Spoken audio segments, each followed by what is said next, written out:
Now I'm at the point you wanna be with me. I'm vibing out at a higher frequency, cause everything that I want and I'm gonna be, it's when I wake up, that's when I start to dream. Someone you love is talking down, here is the plan. Let it fall through like a handful of sand. Nothing happens overnight, what you must understand. If you dwell on the bad, then you don't stand a chance. Something you want upset, saying why it ain't mine yet. That's because now you have yet to change your mindset. People don't put their mind to rest while they're so wired. A lot of people go to sleep and wake up tired. Power of positivity and persistence. Say that I can, we'll just sit back and witness. Make an impact when our time is done. Make money, help people, and have lots of fun. Whoa.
Welcome to 2 Minute Drill, the first pitch-only show that features entrepreneurs from all walks of life, competing each week for a mix of cash and prizes. Hosted by legendary entrepreneur, sports executive, and investor, David Meltzer. Contestants have just 2 minutes to deliver their most convincing pitch ever. Who will fold under the pressure? Dude, maybe you need to go get some therapy. I don't think anyone's gonna work for you. And who will thrive? I thought your pitch was outstanding. After the pitches are complete, the judges will deliberate to decide our champion. You need to, in my opinion, figure out how you can niche down so crazy small that it's perfect. Will they rise to the occasion? So we just missed that heart inside the pitch. It would change everything. Will they blow away the judges? I thought your pitch was amazing, and every step of the way you were hitting it.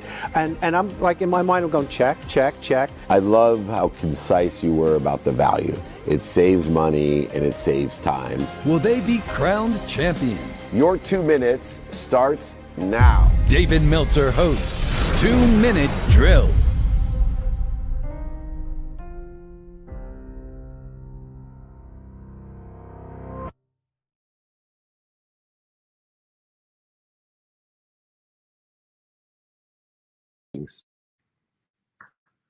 Good morning. Welcome to Friday Training. I'm live here in Manhattan. If you didn't notice behind me, that's pretty cool. We are in Manhattan at the Black Diamond Club Mastermind, and we are going to be doing Q&A. Ask me anything. You bring the questions, I'll bring the answers. We appreciate you. We will be doing another mastermind at our new Napoleon Hill Institute offices and studios in Irvine. So come and join us next week on Wednesday. And then I'll be in Turkey Monday to Wednesday the next week, Thanksgiving. If you can't keep up with me, I can't either. I have an alerting system. Just text me 949-298-2905 or email me david@dmeltzer.com to get the exercises and guides from today or the replay of the day. We appreciate you. We are here in New York with some fabulous friends that are going to ask us questions. Nick of WOM, do we have our first question? Absolutely, we do. And what are we using for a microphone? This one? Nope, he is good. All right, cool. All right, Scotty Cohn, what's your question? Mr. David, what is your advice for people to get unstuck in life? Yeah, first of all, I don't like the word unstuck because if you're unstuck, you're in a comfort zone. Comfort zones constrict. I always use, let's say we're in a huge conference room here in Manhattan. They locked us into the room and we couldn't get out. We wouldn't know we're stuck. My friend Dr. Sean Dill talked about if you're not looking for the credit card, you don't know it's missing.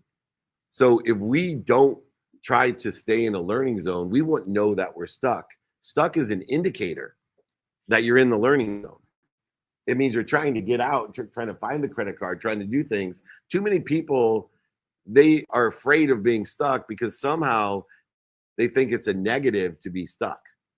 No, it's indicating you got a better place to be, a better position to be in outside of this room. And you now realize, shit, I got to figure out, go over it, under it, through it, around it, or find the little key to open the door to get to the next level so that my comfort zone becomes the size of my learning zone.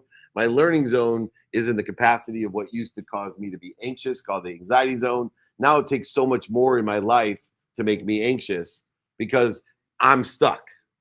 So for me, I always say get stuck getting stuck. And the way that you get stuck being stuck is to get intentional and utilize the mathematical equation of the key to unstuckness, which is start paying attention to and giving your intention to where exactly you want to go, where you, and what you're looking for. And so for me, when I say intentionality, I don't just mean the Think and Grow Rich intentionality of thinking about my credit card and where it might be.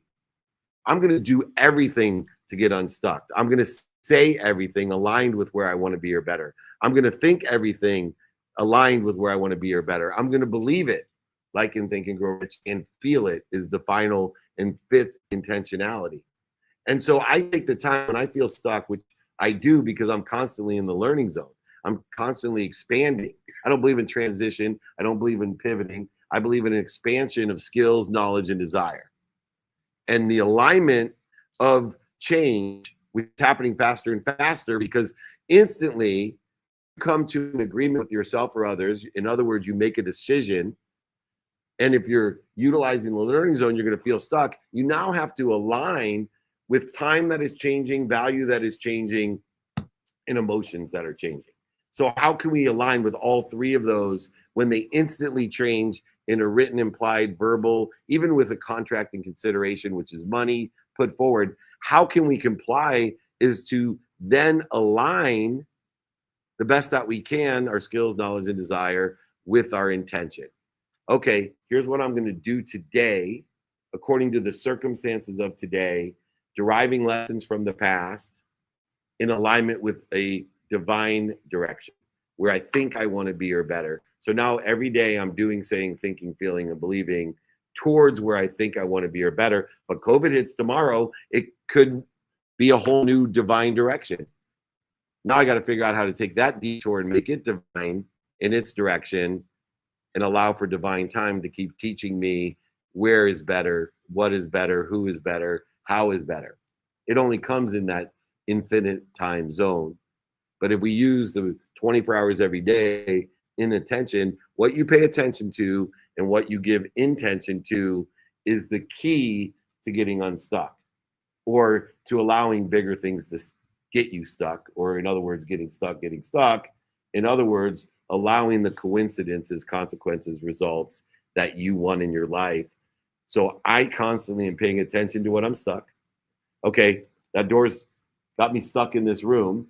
Now I'm going to get intentional of unlocking that door.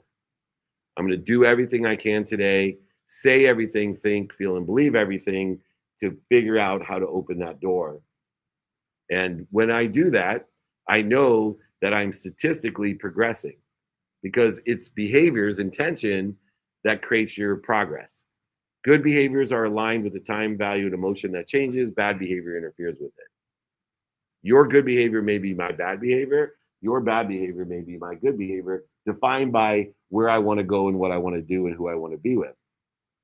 But there is only one progress that exists, and it's through behavior.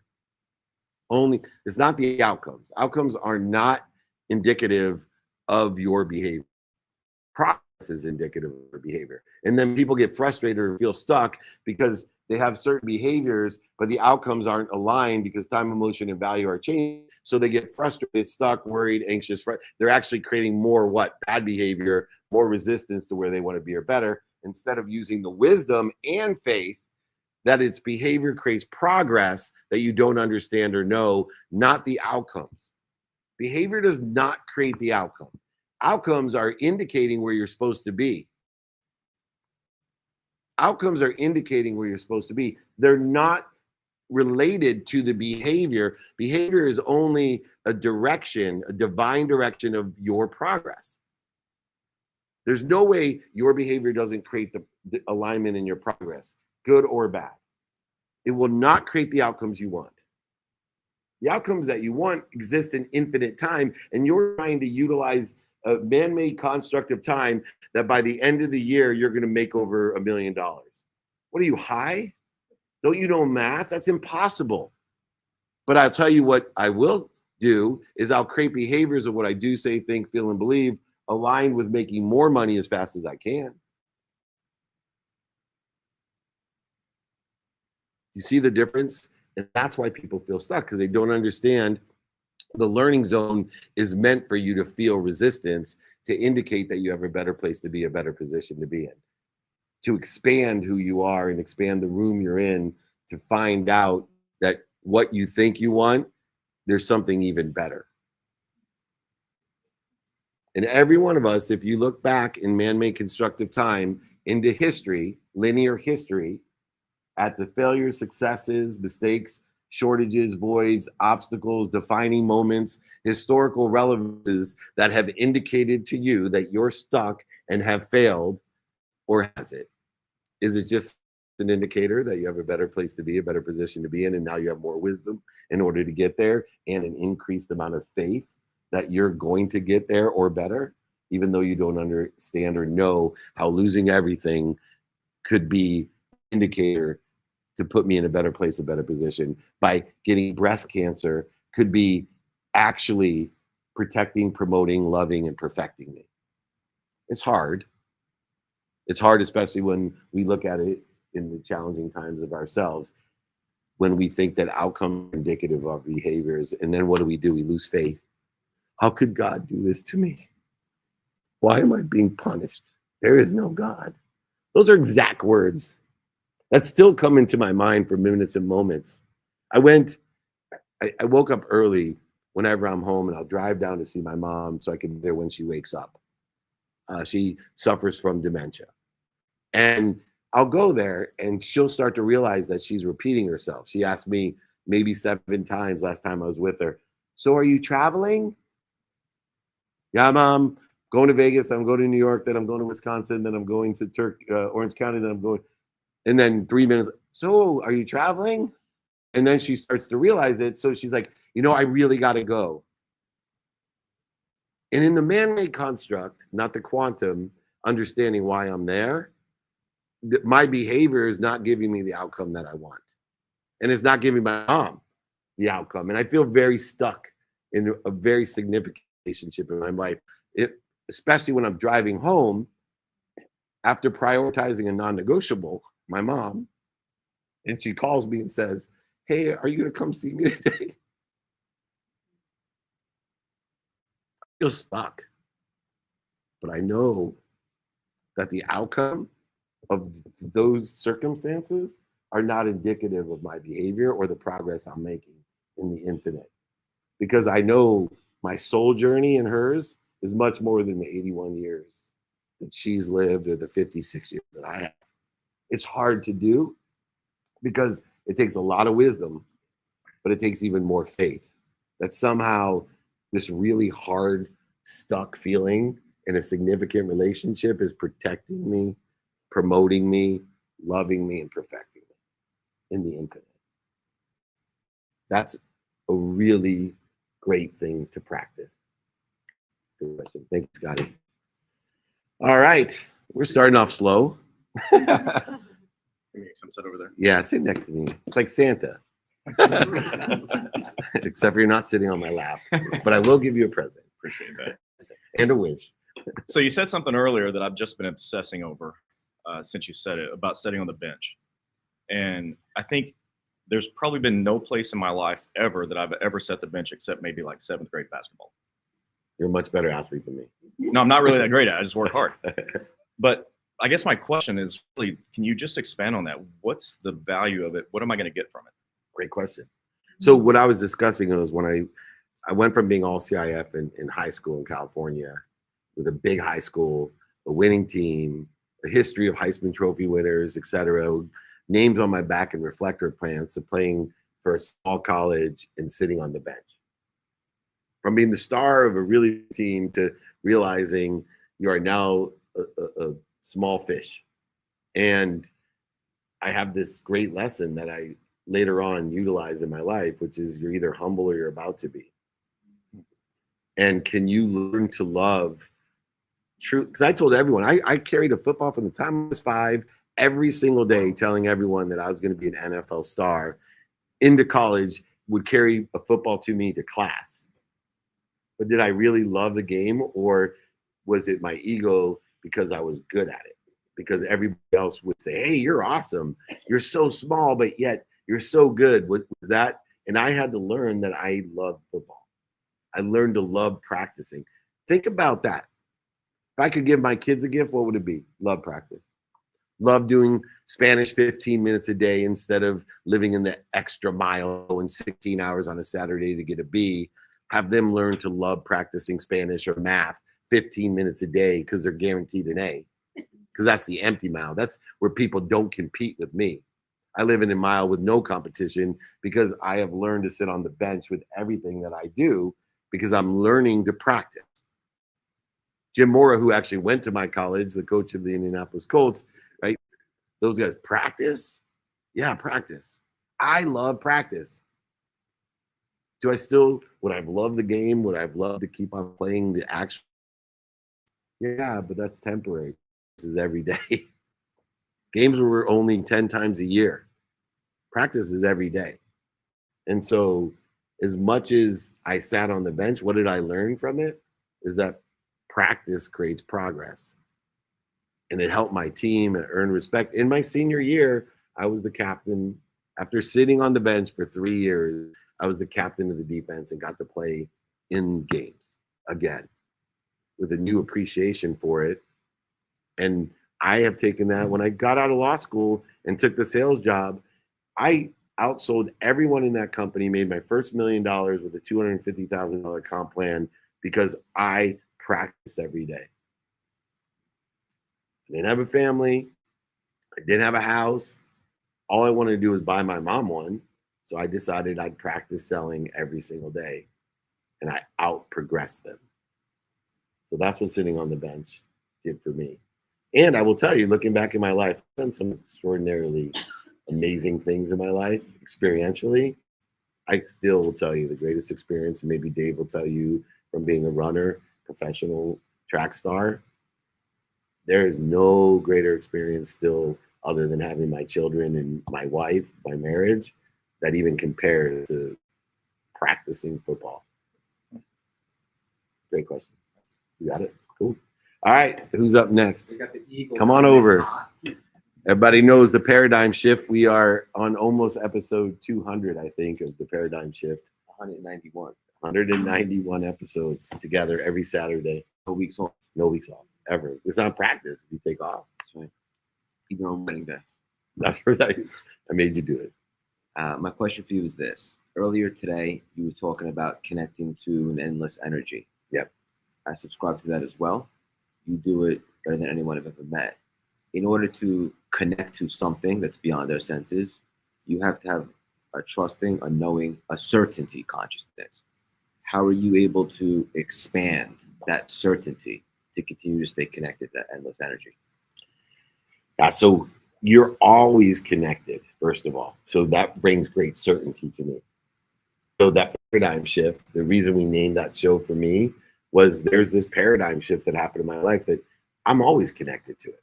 You don't have, I wrote this book, Connected to Goodness, because you're always connected. It didn't say connect to goodness, because I'm always connected to something bigger than me, an omniscient, all-powerful, all-knowing source.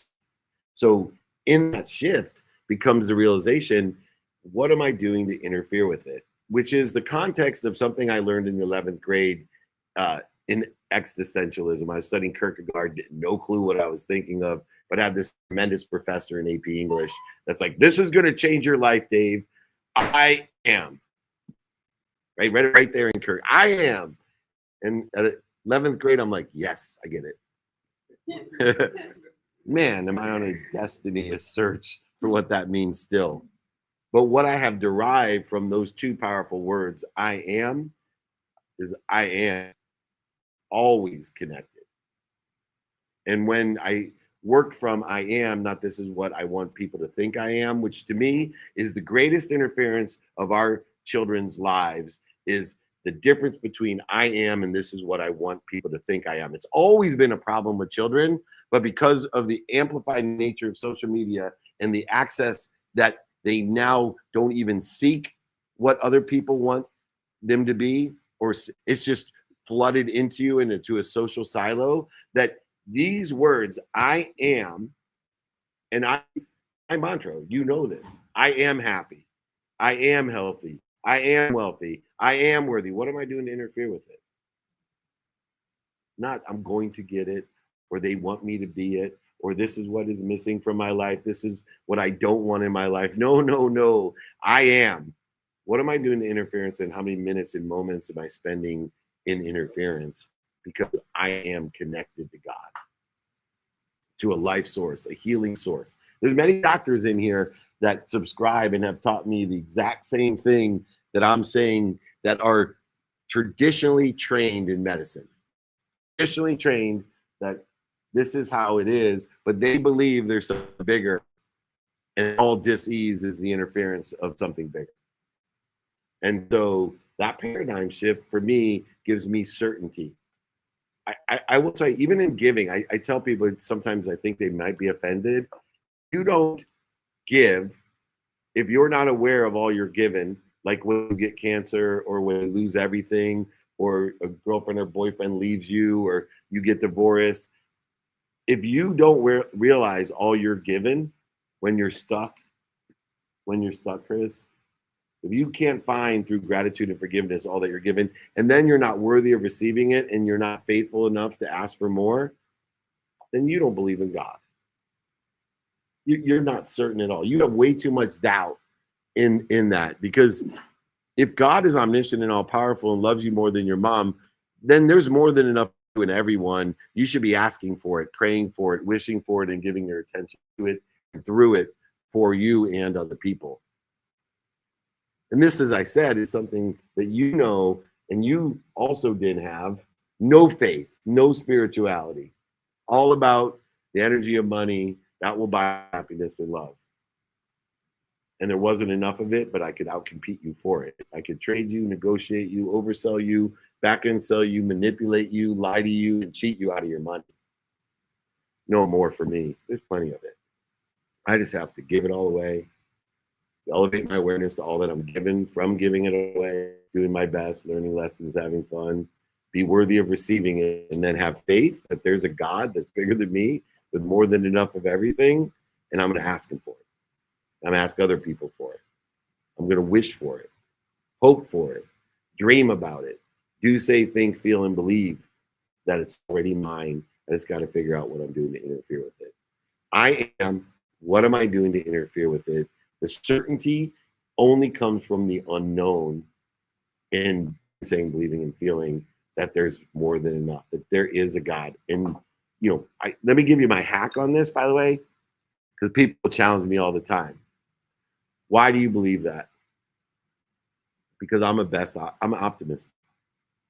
I'm an optimist. I believe in multiple lifetimes. Why? Because scientifically, they can't prove it. Nobody's been ever in history able to prove it.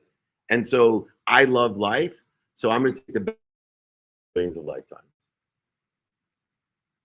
I will challenge all of you today. Challenge me. Come up with a better thing to be certain about than something bigger than you, an infinite, abundant, unified system of thought with more than enough of everything for everyone that protects you, loves you, promotes you, and perfects you at all times, more than your mom. Bring it. Tell me something that you'd rather be certain about, just out of best option of being an optimist. Why would you want to believe in anything else? And if anyone can give me something better to be certain about, I'm all in. I just can't, over the last 17 years, figure out anything better to believe in, to be certain about than that. I'm open-minded. Come and tell me something better than that. Don't tell me, oh, but you don't believe in Jesus. I didn't say I didn't believe in Jesus Christ. Is Jesus Christ bigger than me and loves me more than my mom? Yeah, Dave, I believe in Jesus Christ. Don't tell me you don't believe in Buddha. Bigger than me, loves me. Oh, yeah. Don't tell me. I believe in it. As long as it's bigger than me, loves me more than my mom, why not? See how the mindset? heart set and the hand set all reconcile, reconnect, remember, and remind us with our certainty of God or whatever you define? You're beautiful. Love you. It's Craig Siegel, the Eagle. Siegel's fly below the Eagle, but he's named. Who's up next? Mr. Bellman. Oh, sweet. Another Ivy Leaguer. I'm surrounded by him. Football player. He didn't sit on the bench. He didn't learn as much as me, but he's a lot more hurt. Yeah, a lot. So something you've helped me out with a lot, and it's probably my number one AI use case is course correcting, like how to make sure you're not going in the wrong direction too long. Right? Good. And I'm a big believer, if anyone hasn't read Mullins Getting to Plan B, like most business plans fail. Just quickly fail and get to plan B, C, D, E, F, and all those things. But you kind of need somebody to help you course correct. Because, I mean, you'll do it all the time. Like, great idea? No, because of this. How do you help people think about if they're doing something, it's in pursuit, that is getting you closer to the goal instead of further away? Yeah, Matt Higgins just texted me, who's one of my mentors. He's amazing. I remember him telling me, every business plan sucks. Every business idea is horrible when it starts. None of them work. Not one of them work. Go back and look at any of them. I remember working with Sequoia in the 90s, and Yahoo was an indexing tool. Google was an optimization tool. Never did they think in that business plan that it'd be the biggest. Amazon sold books out of his garage, right? I always joke around, and people, they always screw up the videos I do, and they think, oh my God, you know Jeff Bezos. And I always said, if Jeff Bezos offered me 10% of Amazon for 10 grand when he was selling books out of his garage and told me that he'd be the biggest marketplace in the world and the richest man on earth, I would have laughed at him, and I'm an optimist. I'd have scoffed him, made fun of him, but I applaud him today. I'm still blown away when I order some obscure item and it gets to my house in 2 hours on a Sunday. Like, how the F does that happen? Holy shit, the man's amazing. But his business plan changed, right?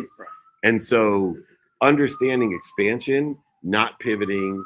Expansion is taking our skills, our knowledge, and desire and aligning them with the circumstances of the day by learning from the past and adjusting our detours to make them divine and allowing for divine time to create outcomes or better that we desire. It's that simple. And so for me, I am responsible for doing my best learning lessons and having fun each day in a trajectory, in a divine direction of what I think I want to be. So business plans are the adaptable and adoptable plan in the world. I have my own personal plans, but they're restricted to each day in a divine direction. And I use values, gratitude, to give me the perspective to find the light, the love, and the lessons, forgiveness of all the stupid shit I'm going to do and mistakes I'm going to make, accountability to learn by asking myself, what did I do today to be responsible for moving in the wrong direction or interfering with God? What did I do to attract the things that are moving me in the wrong direction or interfering with God? And am I participating in the perception of being in the wrong way and interfering with God? And most importantly, what am I supposed to learn from it so that tomorrow, when I seek the meaning of tomorrow, it'll help me stay aligned with this divine direction, to help me with the detours and make them divine and allow me to have the ability and patience and grace to allow for divine time to teach me how this is actually better, that I have cancer, I lost everything, I got divorced, whatever it may be in our lives. And so from there, utilizing this philosophy of expansion, I'm constantly looking at three things: skills that are aligned, the knowledge of who and what, and my desire. The denominator of all successful people in any field, industry, career, or job, the desire that you must be what you can be. It is the common denominator. I've never met one successful person that did not have a desire that they must be, even if they're born into great wealth. They're not passionate, purposeful, and eventually the profit dissipates if they don't have a desire that they must be what they can be, if they're not developing skills and knowledge. Now, how do we expedite it is another question, Brandon, which to me is, hey, maybe another fastest angle. fastest way to get to where you want to be is why we're here today at the mastermind. Why people should come to Orange County and everyone that we do the VIP dinners, because I know the fastest way to get to where I want to be or better is to find someone that's already there and ask them for direction or help someone get to where they want to be. That's how we at the Black Diamond Club and with Sean and Lacey, when we started all this and I was coaching them, I'm like, you guys have this amazing community. Every time I get to step on a stage at the Black Diamond Club, these are my people. These are my people. Why? Because they get that they can ask me to get to where I am and I can ask them to get to where they are and we can help each other get there. Fastest way to expedite it. Because why? You've already paid the dummy tax, which is the most expensive tax. I fight with my Floridian friends because they're like, well, you move there, you don't pay the state. I'm like, forget about tax. Move there because your friends are there or you like boating or the weather in Florida or hurricanes. I don't know what you like, but move there for that reason. People that move because of taxes are foolish. Because 12% California tax is nothing compared to the dummy tax. The dummy tax will cost you everything you ever had and everything you will have. Forget 12% of the year to get 72 degree weather for 300 days a year. That's worth it for me. But I lost everything and almost everything in the future because I was a dummy. You had a quick comment. I think you kind of answered it. I mean, any plan, product plan or marketing plan has assumptions. You're making assumptions in that plan, and so it's gonna fail to meet reality. As time, emotion, and value will change after you make a plan. Any decision you make, any agreement you come to, time, emotion, and value changes instantly. So of course it's not going to work.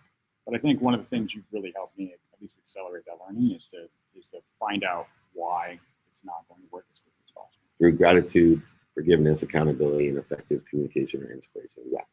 And then Lacey, you'll realize this. Like I always think of that, look at it like an equation. Like the inputs to make a decision, and when we're deciding something, whether it's for ourselves or business, like now the energy of some consumption and production would be part of that equation.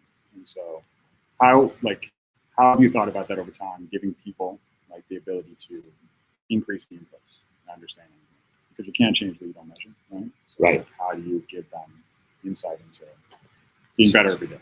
Yeah. So two things that I focus in on. One, I'm a content capture. Right. So I'm not worried about anything other than, hey, capture the content in whatever way, and then I'm outsourcing the creation of the amplification of it and perpetuation of it.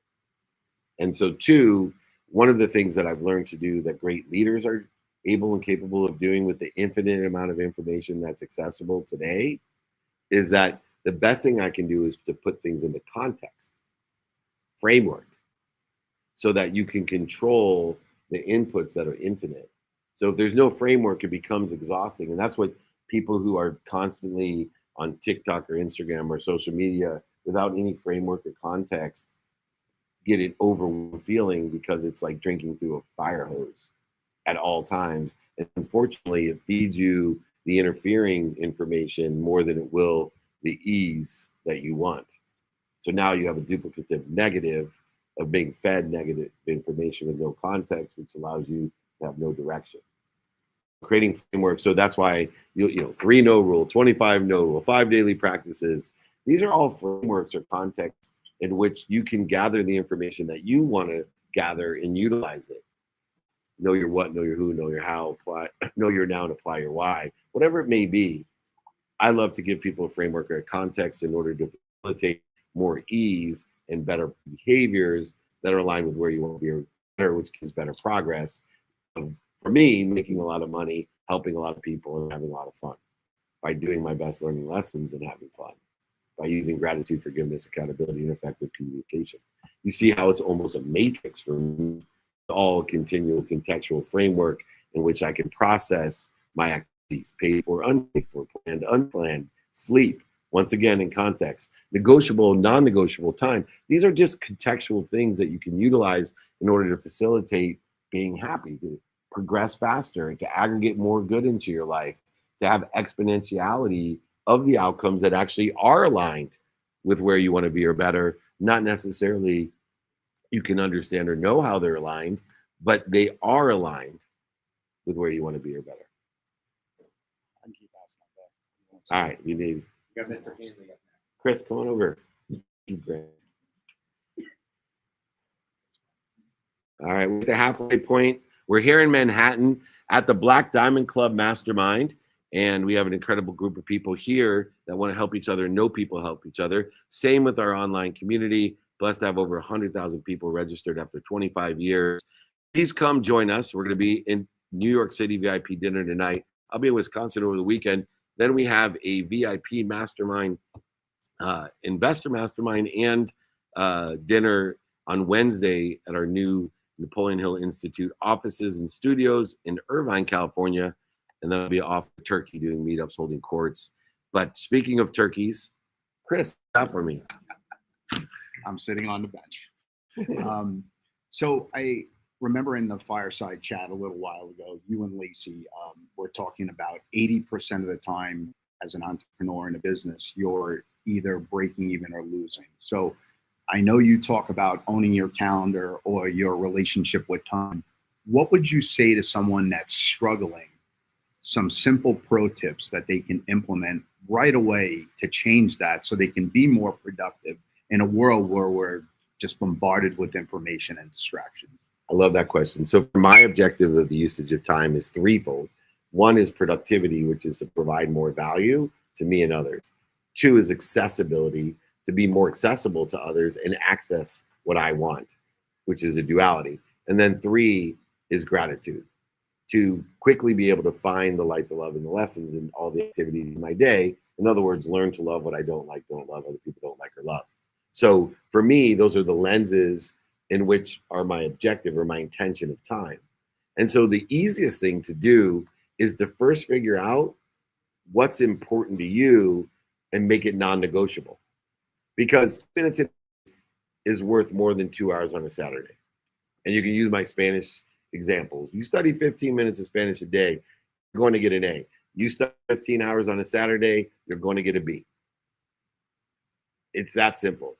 And do you want A's in your health? Do you want A's in your relationships? Do you want A's for finance? Do you want A's in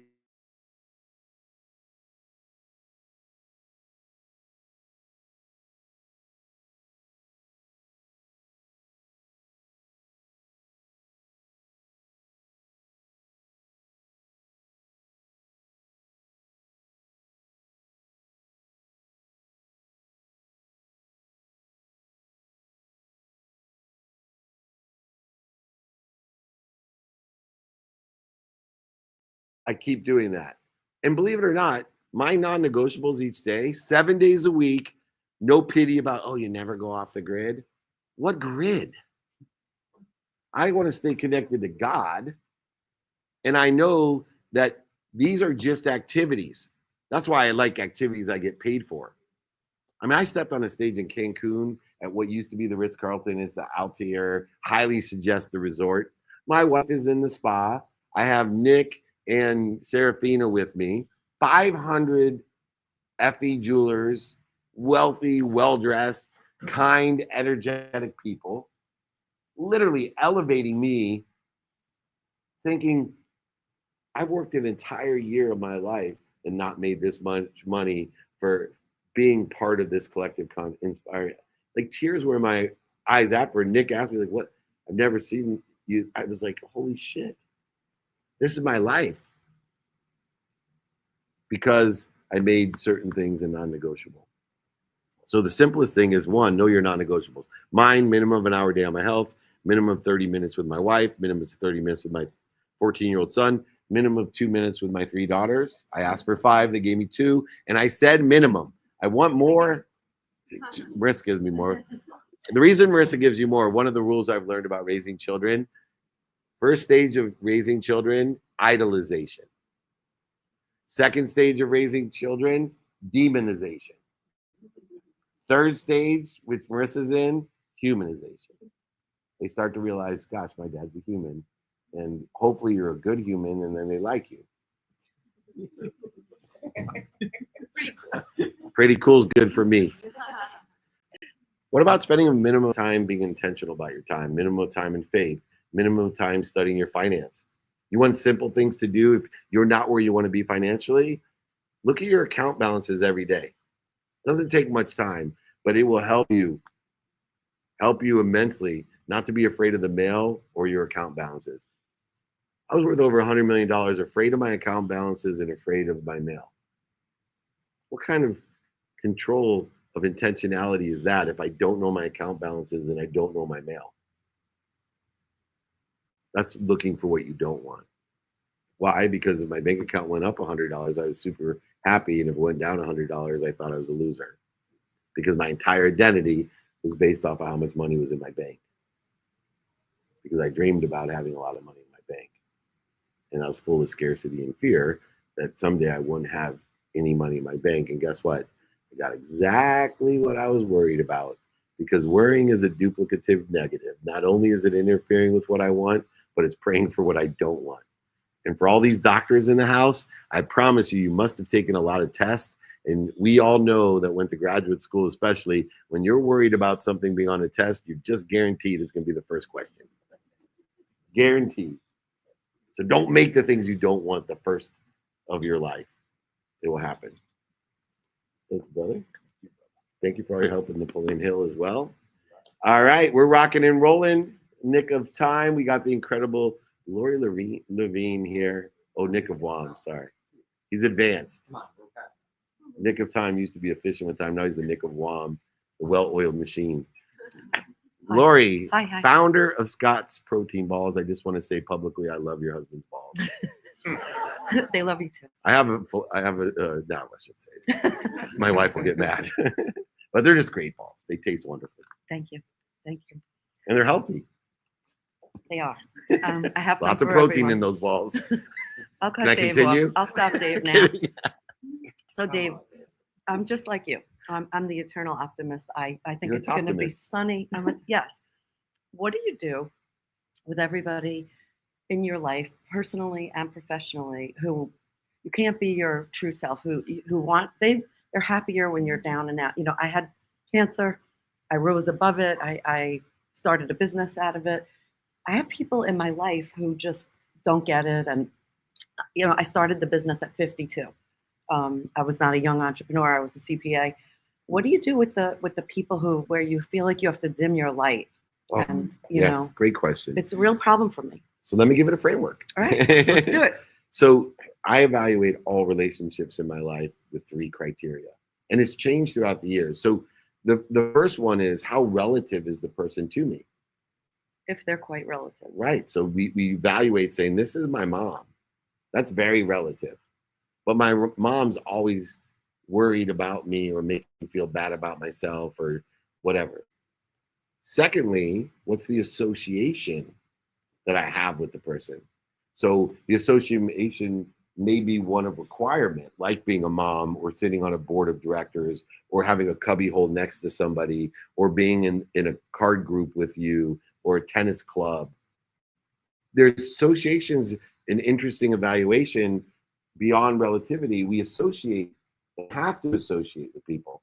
Now, the third one's the one that's evolved for me with the electrons in my life. I used to tell people, and it was bad advice because I learned as well, if it feeds you, feed it. If it bleeds you, let it fall away or fire it from your life. But I didn't put into context that context, meaning that people that bleed us, the bleeding can actually be feeding. So the naysayers, the Tom Brady, fed him be even greater. And so we have to truly look at these electrons and say, okay, first, how relative is this electron? Oh, this guy went to high school with me and I used to give him significant because he was 2 years older than me. I thought he was super cool and I wanted to be just like him. So when he said he doesn't like my videos, I'm an idiot and I should be embarrassed, he hurt my feelings. No, he's not relative to me anymore. I'll just fire him from my life. Association. Right? Oh, we went to high school together. We have no association anymore. Easy to fire him. The feeding and bleeding. Well, my mom, for example, is extremely relative to me. I have a great association. She's my mom. Beyond the relativity, she's my mom. That's a family association. And she bleeds the crap out of me, as you saw at the beginning of the training. She's bleeding me, and my emotions is bleeding me. But the bleeding from my mom is the same as when I bled her. It's a great feeding. It's a blessing. Her electronness in my life is one of the greatest fuels in my life. The same as the people that probably made fun of Tom Brady saying that he sucks and will never make it in the NFL. So what about the people in between your mom and the high Fall school away. kid? The good news about today, we can let them fall away. Right? In varying degrees, we can say no to them. We can take their advice like a handful of sand, and that which resonates with us, we'll hold on to. That which doesn't, just let it fall through the hands and thank them for their great advice. And it's been working for me to be able to put people into that. I do think it's important though to, I dreamed about being able to take care of my mom, and I had to learn to say, well, this is exactly what you dreamed of. This isn't bleeding you. The bleeding is actually a feeding of exactly what you wanted to make of yourself, to be someone that can provide everything that your mom wants because of all that she did for you when you bled her. So look at the feeding as the bleeding as the feeding. Yeah. All right. Or if Okay. it is feeding you in any way, can add value All right. to that. I like it. Electronness. I like the perspective. Love you. All right. I love optimists. My style. All right. Who's my next optimist? Oh, Raghu, come on up. Thank you, everyone, for joining us. David at dmeltzer.com. We have these guides for you today, perspective guides for our training. And we appreciate everyone. Hello, my dear. Thank you, Dave, and love your wisdom. So I have a question about kids, stage of demonization. How did you handle it? Did you sit on the bench or did you rip your hair apart? Yeah. So in those stages of idolization and then to the demonization, and there's varying degrees, obviously, so it's your perspective. So my 14-year-old is this incredible kid, but he definitely does not idolize me like he did when he was 10. Doesn't necessarily demonize me, but some of the looks he gives me and the lack of responses, I feel like I am demonized, especially comparatively to how much he idolized me. And so for me, I have to be a realist and extremely relative, extremely associated, and he bleeds me. But I know that my reaction to him is more important than his actions. And so to communicate effectively and to express to him, hey, buddy, a thank you would have been nice. It would have made me feel as if I'm teaching you what's most important in life. It's up to you. One of the things I learned in all the stages is that I try not to utilize my ignorant arrogance as a parent. So there's two types of people in the world. Most of you have heard me say this. There's only ignorant people and ignorant people. Ignorant people that don't know what they don't know, and ignorant people that don't know what they don't know. There's ignorant, humble people that I try to be, which is, hey, I don't know what I don't know, but here's been my experience, my advice. Here's some people that may be able to share some different perspectives, but I don't know what I don't know. And then there's two types of ignorant, arrogant people. One on Instagram, and we've all experienced them, right? Fat, you stole gratitude from Gary Vee, just stupid, arrogant stuff that people say. No effect on me at all. But the most dangerous, ignorant, arrogant people on earth are our parents. Because the people who love you the most are the most dangerous, ignorant, arrogant people. Why? Because they're more afraid for you than you are for yourself. So when they give you advice, what are they giving you advice out of? Fear. Why do they tell you should go to doctor, lawyer, or failure? Because they're afraid that you're not going to be financially stable. And those are the two most financially stable professions when I was growing up, or engineer. That's why and are they telling it to punish you? No. They're afraid that you're not going to have stability in your life. You're not going to have a steady paycheck. Always doctors and lawyers and engineers have jobs. That's why they do it. Go to college, go to this, do this. Why are they telling God of fear? So those people are really dangerous to us. And so I don't want to, regardless of the stage, my children are in, I try not to be ignorant and arrogant. Meaning I not to give them advice based off of my fear for them. I try to ask questions, provide resources. Oh, you're interested in being a chiropractor? Talk to Dr. David, talk to Lacey, talk to Sean. Oh, you're interested in being a speaker? Cool, talk to Craig. I don't tell them, oh, in order to be a teacher, you got to capture lessons and have that into an inbox and then make stories around those because I can't, I tell Lacey that when she wants to speak, I give her my advice because I'm not afraid for Lacey. I try to stay away from giving advice to my children because it's always going to have some fear. So I've had to create a context around asking questions. What is it you want? Oh, who can help you? This has been my experience. This has helped me. I capture all the different lessons every day, and every Sunday I go through my capture folder and I put a notation of a story, and then I can tell these stories without writing a script. And I have probably a bigger repository of stories and lessons than most people, which allows me to do more interviews, speak more, math, all these things. I always have this incredible repository of what inspires people because people learn from what? Stories. And the cool thing is my stories change out of memory, not out of manipulation or lying. It just changes. You know, you remember things differently. Sometimes I remember more, sometimes it is different than what I remembered, but I only can go with what I remember. And it's really not important to me. Someone asked me the other day, is every one of your stories true? No. But every one of those lessons is meant to help people, to share my dummy tax so they don't have to pay it from the lesson that I learned. Is that fair? Thank you. That's a good question. All right, Brent, I can see you are already on your way. Last 10 minutes, Nick of WOM, Nick of non-offense time. Let's give it for Nick. I love Nick. I love Marissa. I love Nick, my two little kids. All right, Brent. Thank you, David. I love your stories, no matter how true or untrue they be. Right on. So thank you. I want to talk about love, forgiveness, and trust. The relationship between all of them. Trust, we know, is important in business. You do business with people you trust. And sometimes trust is broken and business relationships fail.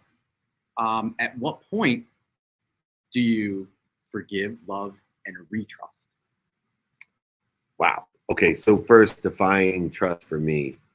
When I trust someone, I need to be able to ask them uncomfortable and hard questions. To me, that is my definition of trust. I need to be able to tell them exactly who I am and what I think and ask them questions about who they are. And so for me, one of the indicators that I don't trust you or you don't trust me is if I'm too afraid to tell you the truth or ask you uncomfortable questions, then I don't trust you. Or if you get defensive when I ask you an uncomfortable question, then I don't trust you. And so to me, my whole life changed because my pattern was very similar to most people. I'm listening to a lot of deal flow, a lot of pitches, a lot of people around me, and I want to ask an uncomfortable question like, well, exactly how much money are you actually going to invest? I had one of my clients spend a week with these people in a mansion to do and delve into an investment opportunity. And then he justified the fact that they're not trustworthy because they're not going to invest. And the whole time he was in the house, they implied they were going to invest in this project. I said, did you ask him if you're going to invest? No. Why not? Well, because it was uncomfortable. Because you knew that if you asked, they may say no. And so now you're blaming them because you didn't trust them, not that they're not trustworthy. And so this idea of trust is really important because I can't tell you how many times I knew people were lying, cheating, manipulating, overselling me, and I didn't ask the uncomfortable questions to prove that or to get clarity, because sometimes they do it unintentionally and they misspeak. And then what do? I blame and justify them for not doing what I thought they were going to do for something that was said or not said. And so for me, I think we must invest in uncomfortable and straightforward questions and being honest. It falls in the context of the 3-no rule. How many people, they keep going because they hope something instead of asking the uncomfortable question? So just so we're clear, I'm going to put together a go, no-go plan because you actually are going to put money in my deal, or you actually are going to attend this, or you actually are going to do this. That's your desire.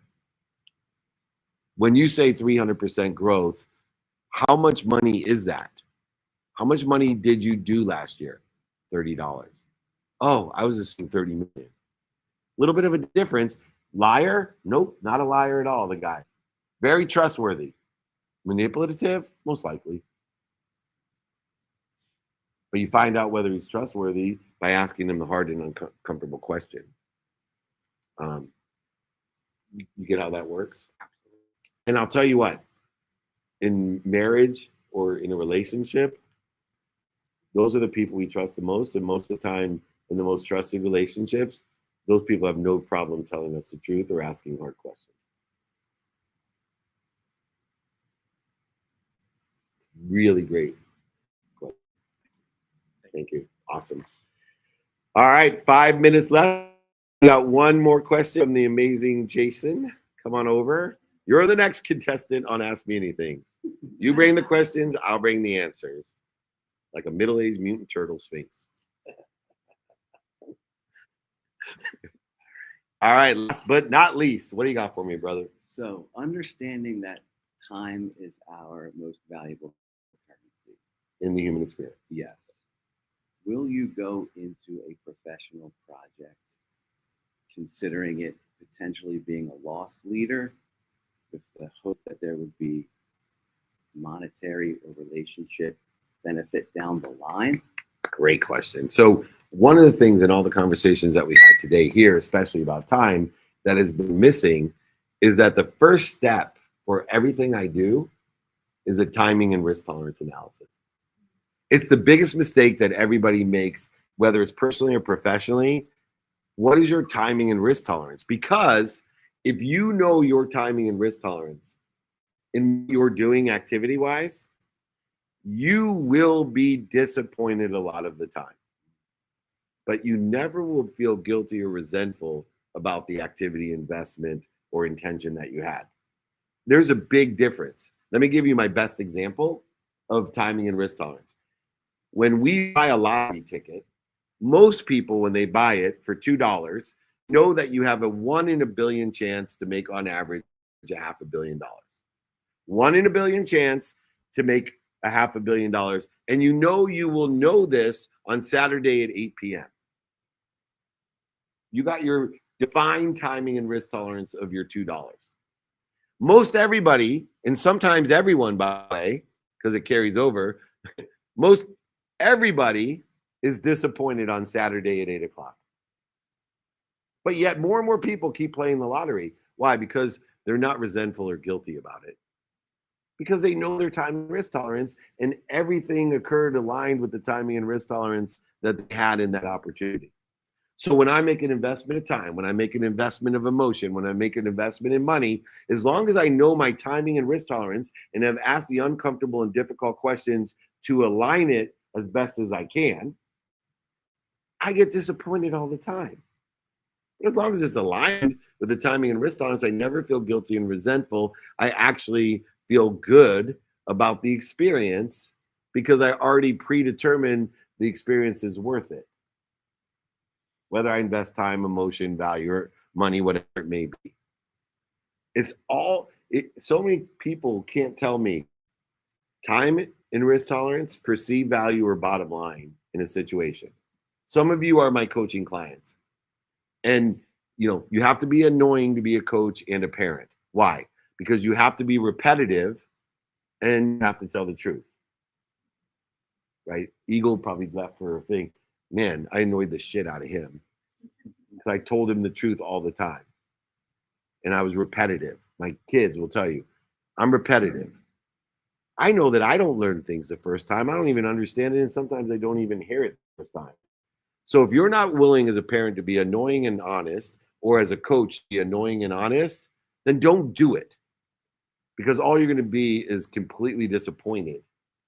Because there's no way they're learning it the first time. I can't tell you how many times I've just assumed everybody knows my 4 values. I'm telling you, timing and risk tolerance, perceived value, and bottom line.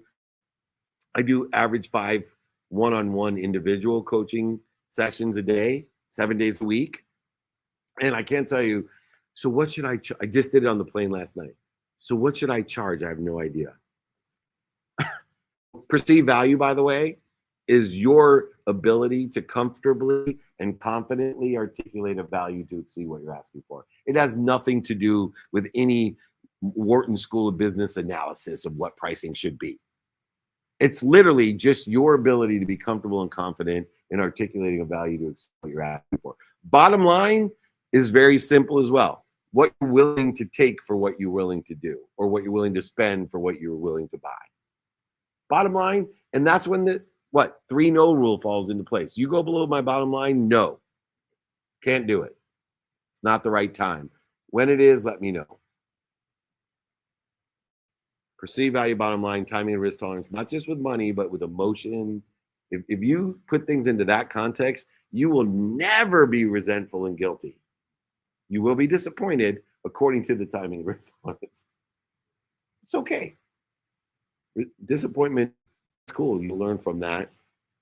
It's one of the most valuable lessons I teach. All right, right on noon, the dot here in the East Coast. This has been over 25 years of free Friday training. I want to appreciate everyone that registers on every platform.